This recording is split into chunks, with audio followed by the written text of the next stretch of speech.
Hospital readmission rates have been identified as a key quality measure with significant room for improvement. This presentation focuses on current hospital readmission rates as reported in the 2011 National Healthcare Scorecard and presents opportunities for congressional action to improve this quality measure. To understand the issue of hospital readmission, we must first define the measure. The Center for Medicare and Medicaid Services defines hospital readmission as the unplanned readmission to an acute care hospital for any reason within 30 days after discharge from a hospitalization. Risk factors pertaining to hospital readmission include low health literacy, advanced age, and complex medication regimens or high-risk medications. The effects of high levels of hospital readmission include poor health outcomes, high costs, and consequently low quality of care. The underlying issue which fuels these effects and causes hospital readmissions is poor care coordination. With poor care coordination, individuals are less likely to have positive outcomes once discharged from the hospital setting. Without addressing the issue of care coordination, hospital readmission rates may remain high. Based on the National Healthcare Scorecard, there has been a noted lack of improvement in national 30-day readmission rate. The U.S. held a consistent rate of roughly 20% between 2003 and 2011. At least 12% of all hospital readmissions are deemed to be avoidable. This percentage of avoidable readmissions is equivalent to over $1 billion in avoidable healthcare spending. Examples of some quality indicators influenced by poor care coordination are those focused on care efficacy. The 30-day readmission measurement in itself is one measure of healthcare efficacy. Correspondingly, annual Medicare costs are reflective of hospital readmission rates and care coordination.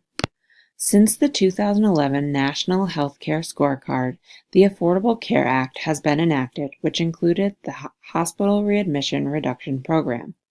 This program instituted financial penalties for facilities with higher than anticipated hospital readmission rates. The Hospital Readmission Reduction Program promoted healthcare organizations to institute plans for transitions in care. These plans focused in on patient education, discharge planning, telephone follow-up, patient-centered discharge instructions, and the use of discharge coaches to assist individuals in their transition home.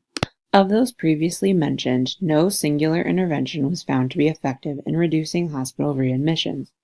What was found to be effective was bundled interventions which included transitional care personnel, patient-centered discharge with follow-up, comprehensive and clear patient education, and well-rounded social and community supports. According to the Center for Medicare and Medicaid Services, 30-day hospital readmission is measured as the percentage of Medicare beneficiaries who had unplanned hospital readmissions within 30 days of discharge.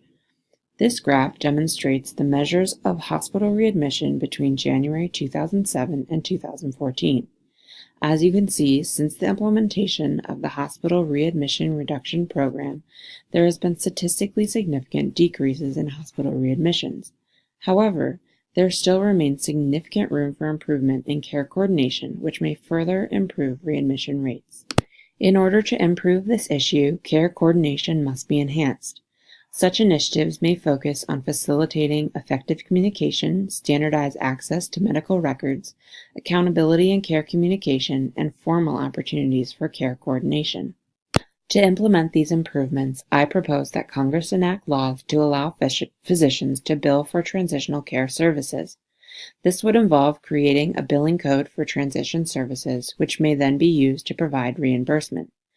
Physicians would be required to provide documentation for having reviewed the discharge summary, updating the medical records, and adjusting or establishing the patient's plan of care. Next, I would encourage Congress to enact formal monitoring of transmission of hospital records between care settings. Such monitoring will promote communication accountability and may be conducted by incentivizing communication with primary care physicians regarding a patient's hospital stay. Through these initiatives, Congress may take effective action to reduce hospital readmission rates and improve care coordination. Thank you for your time and attentiveness during this presentation.